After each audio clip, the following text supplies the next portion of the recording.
First reading, a reading from the letter of St. Paul to the Romans, chapter 7, verses 18 to 25.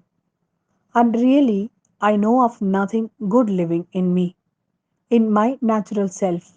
That is, for though the will to do what is good is in me, the power to do it is not. The good thing I want to do, I never do. The evil thing which I do not want, that is what I do. But every time I do what I do not want to, then it is not myself acting, but the sin that lives in me. So I find this rule that for me, where I want to do nothing but good, evil is close at my side.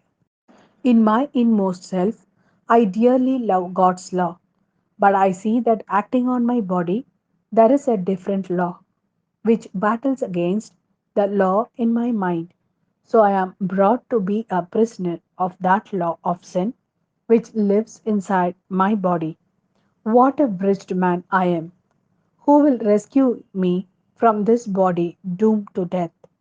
God, thanks be to Him, through Jesus Christ our Lord. So it is that I myself, with my mind, obey the law of God, but in my disordered nature, I obey the law of sin. This is the word of Lord. Thanks be to God. A reading from the Gospel according to Luke, chapter 12, verses 54 to 59.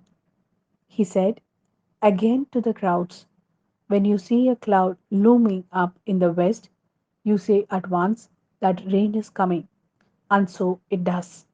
And when the wind is from the south, you say it's going to be hot, and it is. Hippocrates, you know how to interpret the face of the earth and the sky. How is it you do not know how to interpret these times? Why not judge for yourselves what is upright?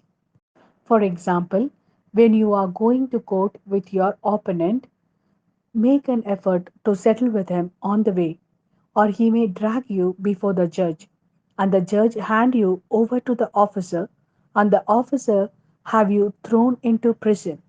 I tell you, you will not get out till you have paid the very last penny.